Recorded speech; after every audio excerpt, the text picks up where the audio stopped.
자, 이번에는 챕터 11요 심장병에 대해서 제가 얘기를 해볼게요. 이 장은 주로 이제 질병과 관련돼서 이렇게 써놨는데, 사실 제 책에는 질병을 다루는 방법에 대해서 몇 가지 안 됩니다. 왜 그렇게 했냐 하면은, 뭐 병이 수백 가지인데 또 수백 가지, 수천 가지가 되는데, 그걸 다 이렇게 설명한다는 게 또 제가 그렇게 할 수도 없고요. 그 모든 원리를 다 따라갈 수 없지 않습니까?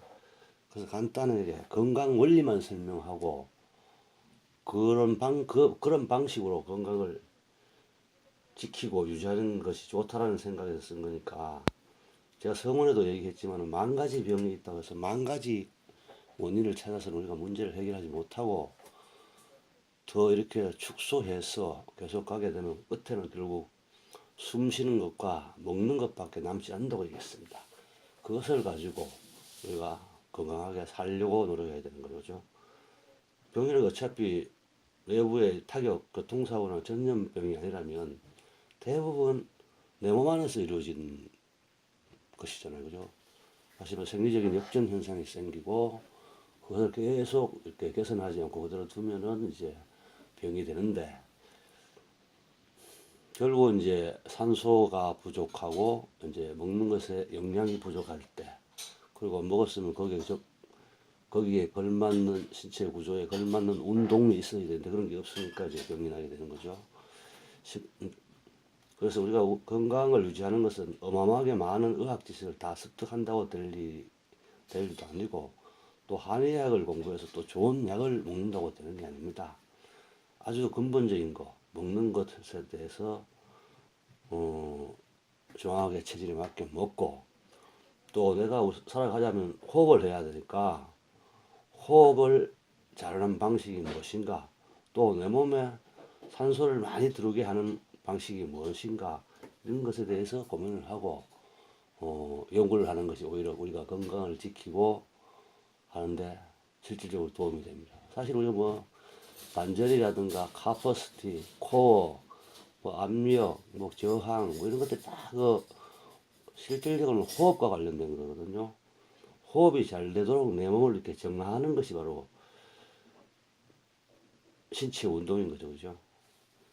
신체 운동이라는 건 결국 이제 신체 내에서 자유로운 물질 대에서 일어나도록 하는 것이고, 또 그렇게 하려면 이제 물리적으로 효소 역할을 하는 복부 압력이 증대되어야 하는 겁니다. 자, 오늘 원서는 심장병인데, 이 심장병에 관한 설명도 저 앞에서 설명했던 것처럼 비만처럼 저의 시각입니다. 의학적 견해가 아니에요.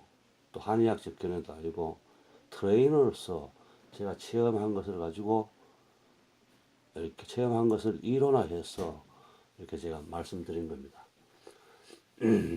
옛날에는 이제 심장병이 걸리면 대부분 그 자리에서 돌아가시거나 했었는데, 최근에 이제 병원으로 빨리 옮기면 이제 살 수가 있죠. 또 뭐 심장 압박을 통해서 또 이렇게 간신히 목숨을 구하는 이런 기사들도 많이 나고 있습니다. 그래서 이제 심장병이 이제 갑작스럽게 세월이 발달해서 급사하는 게 아니고 이제 관리 대상이 되어버렸죠. 그죠? 심장병을 이제 한번 이렇게 경험한 분들은 이제 뭐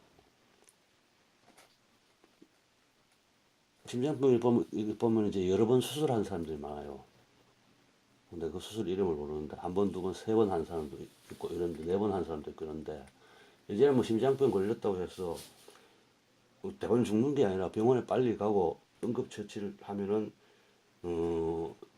다시 정상적으로 생활을 할 수 있어요. 다만 심장이 한번 이렇게 브레이크가 걸리면 과거처럼 활동을 못하고 이렇게 활동량이 줄어듭니다. 활동량이 줄어들어요.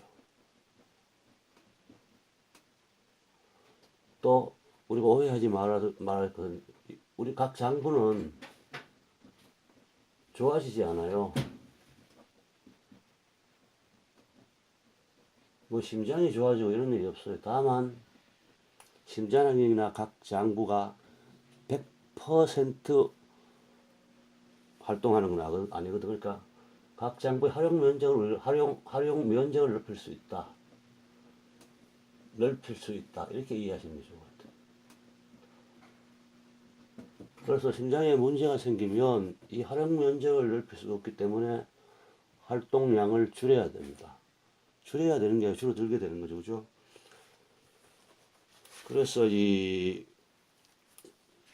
몸에서 이제 각 근육이 쉬지 않고 일해야 하듯이 심장도 쉬지 않고 일하는 조직입니다. 태어날 때부터 죽을 때까지 일하는 조직이요. 그리고 심장에서 근육에 에너지를 공급하잖아요, 그죠?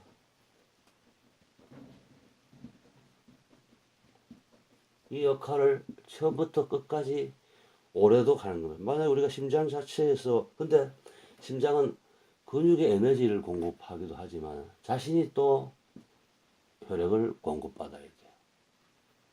그러니까 두 가지 기능을 하는 거죠. 근육은 그냥 단순히 그 혈액만 받으면 되죠. 그죠? 근데 심장은 혈액을 자기가 다른 사람인데 근육에 내보내고 자신이 또 혈액을 제공받아야 합니다. 그래서 심장병이라는 것은 결국은 자기가 혈액을 제공받지 못할 때 생기는 거죠. 그죠? 그죠?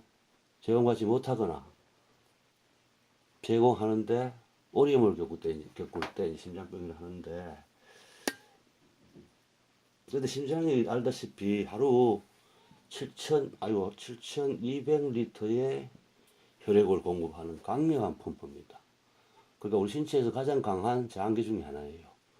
그래서 이것은 생각해보면 강력한 장기가 하는 내구성이 강해요. 내구성. 쉽게 얘기하면 우리 신체 내에서 모든 우리들의 세포가 모두 죽기로 약속한 사이라고 얘기하는데, 모든 조직이 죽은 후에, 다시 말해서 최후의 심장이 정지돼야 되는 것이 정확한 이치입니다. 다시 말해서 폐라든가 소장 이런 기관들이 완전히 정지하면 심장이 정지되는 것이 하나의 당연한 것처럼 보이는데, 실제로 우리는 심장이 폐가 건강한 사람에게도 또는 모든 음식을 잘 흡수하는 사람에게도 다른 장기들이 건강한 사람에게도 심장병이 생기잖아요. 그죠? 그죠? 뭐 20대에 심장병으로 돌아가신 분이나 30대에 심장병에 돌아가시는 분들이 뭐 오장육부들이 다 이게 문제가 있겠어요? 그러지 않은 거예요. 다른 장기들은 멀쩡한데 심장만 이렇게 탁 중단하게 되는 거잖아요. 그죠? 근데 웃기는 건 내가 앞에도 말했지만 심장은 강한 내구성을 가지고 있어요. 왜 이렇게 심장이 내구성을 가지고 있는데 다른 장기들이 이제 활동을 중단하지 않았음에도 불구하고 심장의 활동을 중단할까? 이런 것을 한번 생각해 보셔야 돼요. 그래서 제가 생각하기로는 심장의 내구성이 강한데 왜 저렇게 다른 장기들이 멀쩡한데 심장만 중단하는가라는 것에 제가 생각을 해서 한번 1호를 만들어 봤습니다. 그리고 우리가 통상적으로 심장과 관련된 질병을 설명하는 게 굉장히 많아요. 그걸 제가 따라가서 다 설명할 수는 없고 사실은 알지도 못합니다. 우리가 이렇게 봤을 때 심장병을 가지고 오는 것은 이건 내구성이 제일 강하다고 그랬습니다. 심장 자체의 문제라기보다는 이런 바깥 환경과 관련이 있다. 두 번째는 다른 장기와 관련해서 연결관계에 문제가 있어서 심장병이 발생하는 겁니다. 환경은 뭡니까? 이거는 압력이라고 볼 수 있죠. 연결관계는 혈관이 있고 여러 가지가 있잖아요. 그죠? 심장에 어떤 혈액을 공급하는 부분에서 이제 문제가 있으니까 연결관계, 혈관이 관련이 있을 수 있고, 그래서 그럼 우리가 심장병 원인이 어떤 심장을 둘러싸고 있는 어떤 환경의 원인이 있다라고 제가 얘기를 했으니까 심장을 둘러싸고 있는 그 다른 관계들 한번 봅시다. 그 심장을 보시면 이렇게 정면에 봤을 때는 그죠? 벽곡을 하면은 이 양쪽에 이렇게 폐가 이렇게 있고요. 심장이 이 사이에 있습니다. 그죠? 다시 말해서 폐와 폐 사이에 심장이 있습니다. 그리고 이렇게 뒤에서 이렇게 봤을 때도 옆에서 이렇게 보면 여기 척추가 있고 척추가 있죠. 머리가 있다 합시다. 그리고 흉부가 있고 이제 복부가 있고 이제 다리가 이렇게 있죠. 그 여기 정도 있는데 심장이 이게 여기 이렇게 척추가 있죠. 심장이 딱 여기 척추 바로 앞에 이렇게 되어 있습니다. 요건 횡격막이고요. 그래서 심장과 관련된 연결 관계에 있는 조직은 일단은 이게 폐가 이제 심장과 관련되어 있죠. 폐가 관련되어 있습니다. 그리고 여기 보시면 이렇게 쳐놨죠. 두 번째는 이 횡격막과 관련이 있어요. 세 번째는 척추가 있으니까 척추가 관련이 있습니다.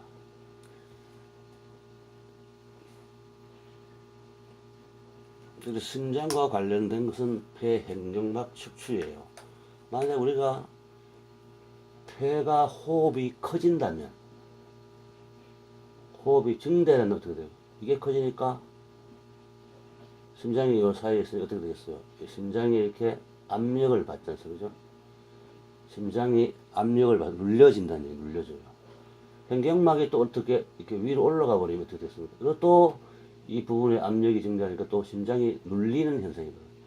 또 척추 이쪽도 이렇게 앞으로 좀 이렇게 척추 이쪽도 이렇게 심장이 이게 좀 이렇게 앞으로 이렇게 쭉 나가 버리면 이 전체 공간이 흉부라는 이 전체 공간이 작아지니까 이 심장이 이렇게 압력을 받아요.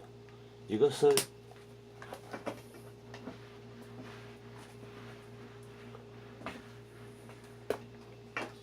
쉽게 얘기하면 이렇게 풍선이 이렇게 있다고 생각해요.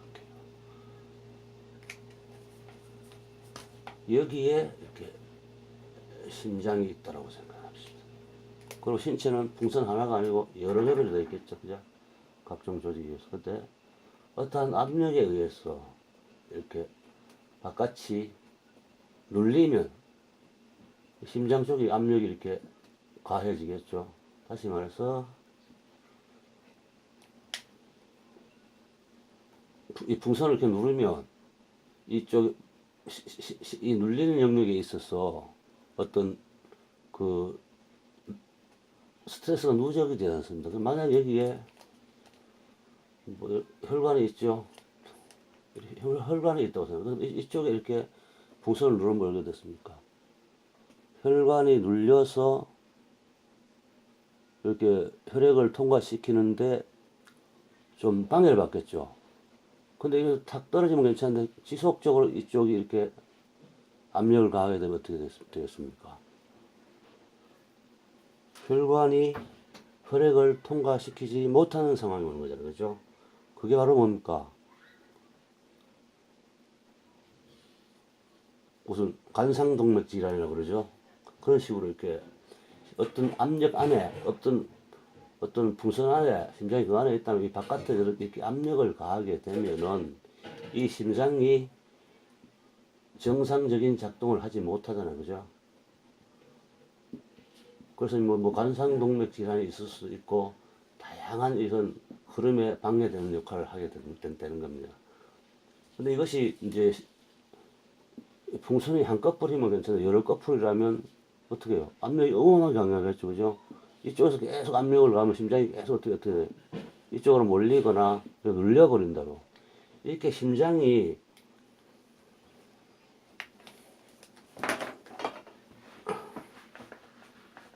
이렇게 이렇게 정상적 압력이 이렇게 되어 있다면 이런 정상적 압력 하에 있지 않고 압력 변동이 생기면 이렇게 심장을 여러 가지 누르는 힘이 발생하면 심장이 이렇게 활동력이 떨어지는 현상이 발생하잖아요. 그죠? 이게 바로 심장병입니다. 이렇게 되는 원인이 아까도 얘기했듯이만은 폐의 호흡이 커지면 이렇게 아까 했잖아요. 그죠? 심장. 이렇게 폐의 호흡이 커지면 이게 심장이 압박을 받아요. 두 번째. 다시 그려야겠네요. 그 폐가 이거 커져버리면 이렇게 심장이 압박을 받습니다. 두 번째는 횡격막이 위로 올라가면 심장이 압박을 받아요. 그 다음에 세 번째는 뭡니까? 척추가 이렇게 돼야 되는데 이렇게 해보니까 심장이 앞에 있으니까 심장에 있는 공간이 이렇게 침범받으면서 압력에 영향을 받습니다. 척추에 의해서. 자, 그 다음에 어떤 것이 있을 수 있습니까?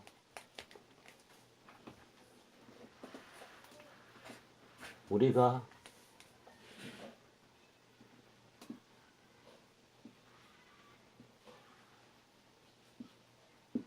이렇게 식사를 하면 이렇게 완전히 이렇게 나중에 이렇게 되겠죠. 이렇게 식사를 하면은 완전히 소화 흡수되어서 근육에 에너지가 전달되거나 아니면 완전히 흡수되어서 배출되는 것이 아니고 소화 과정 중에 소화 잘 되지 않는 것은 이 안에서 가스 형태로 물 형태로 오랫동안 남아 있어요. 자, 여기서 이제 이 피부 이런 것들은 이제 피부를 통해서 이렇게 이쪽으로 배출해서 빠지거나 해야 돼. 이 피부 빠지거나 이 피부를 통해서 이렇게 빠져나가야 되는데 빠져나가는 양보다도 발생하는 양이 많으면 어떻게 됐습니까? 이게 횡격막입니다. 그죠? 이게 심장이고 이게 폐고. 그러면 이 가스가 어떻게 가스는 항상 위로 뜨잖아요. 이게 위로 뜹니다. 그래서 이 흉부가 이렇게 심장이 이만한 크기에 있어야 되는데 흉부에 가스가 많이 참으로써 심장이 이렇게 이런 형태로 이렇게 압력을 받아버려요. 작아져 버려요. 그죠? 작아지는 형태가 바깥에 압력을 받으니까 심장이 이렇게 꼼짝 달싹을 하지 못하는 상태가 되어버려요. 이것이 바로 심장병의 원인이 되는 겁니다. 실질적으로. 그래서 심장을 우리가 이렇게 낫게 하려면 이런 심장의 압박을 받고 있는 것들을 해소해줘야 돼요. 해소. 물론 이제 풍선은 이제 바깥에 이게 물질 대사가 안 되지 않습니까? 그죠? 근데 사람은 이것은 피부니까 물질 대사가 되잖아요. 그죠? 그래서 살아있는 거예요. 만약에 풍선처럼 됐다고 이렇게 딱 눌러버렸을 때 사람이 살 수가 없죠. 물질 대사가 되니까 사람이 사는데 심장이 이렇게 압력을 받고 있으니까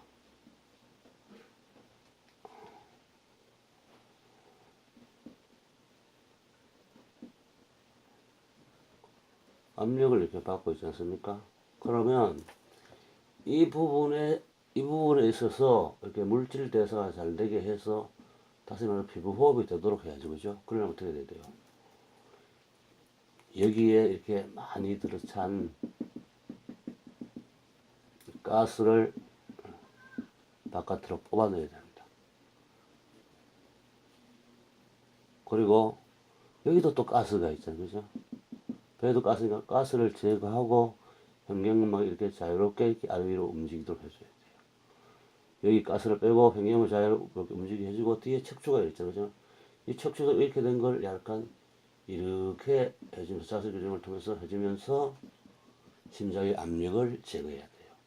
결국은 우리가 심장을 좋게 하는 게 활용 면적을 넓히고 심장병에 걸리지 않게 하려면 이런 세 가지 연결관계에 있는 것을 풀어줌으로써 가능한 거예요.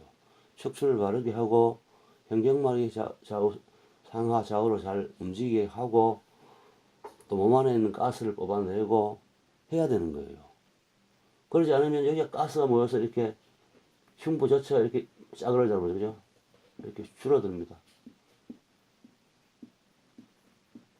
실질적으로 줄어드는 게 아니고 이 내용상 줄어드는 게 줄어드니까 심장의 압력이 증대되잖아요. 그 심장력에 부담을 주고 압력을 주는 것을 제거함으로써 심장병을 우리가 이길 수가 있어요.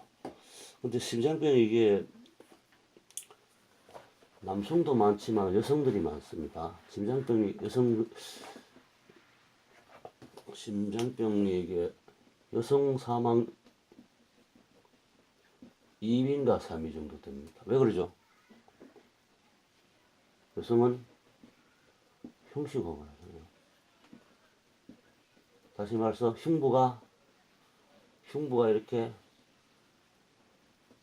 여기가 이렇게 단단해져 있어요.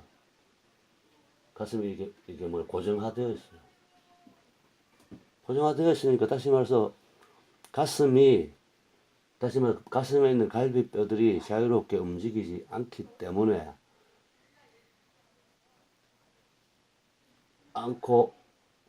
그러기 때문에 여성이 이렇게 사망률이 높은 거. 여성의 가슴이 있지 않습니까?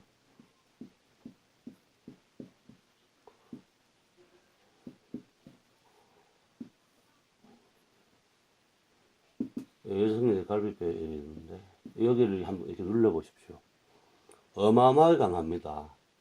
상상을 초월해요. 그래서 여기가 여성이 굳어 있어요. 이건 흉식호흡 때문에 생긴 현상입니다. 그래서 여성이 심장병에 취약한 겁니다. 그것도 심장병 환자를 보면 거의 일단 보이잖아요. 그죠? 얼굴이 붉고, 그죠? 굉장히 얼굴이 붉고, 성질이 급하고, 이런 건 뭐 겉으로 눈에 띄는 거니까. 심장병 설명이 잘 된지 모르겠습니다. 제 설명이 부족하신 분은 책을 보시면 더 이해하기 쉬울 거예요. 자, 여기까지 하겠습니다.